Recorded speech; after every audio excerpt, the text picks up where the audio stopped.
सिफालस बोलतो की न्याय म्हणजे सत्य बोलणे, स्वतःची जी कर्तव्ये आहेत त्यांचं पालन करणे आणि दुसऱ्याचे घेतलेले देणे किंवा कर्ज परत करणे. सिफालसने केलेली न्यायाची व्याख्या प्लॅटोने मान्य केली नाही.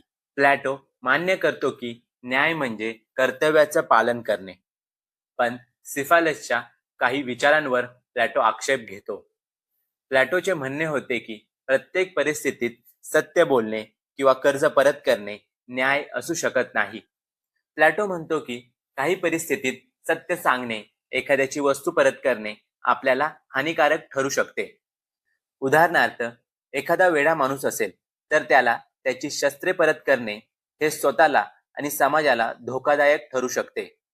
किंवा काही वेळा सत्य सांगण्यापेक्षा ते लपवणे योग्य ठरते. याचं बेस्ट एक्झाम्पल म्हणजे 93च्या मुंबई साखळी बॉम्बस्फोटाच्या वेळी तत्कालीन मुख्यमंत्री शरद पवार यांनी 12 ऐवजी 13 ठिकाणी स्फोट झाल्याची माहिती दिली होती.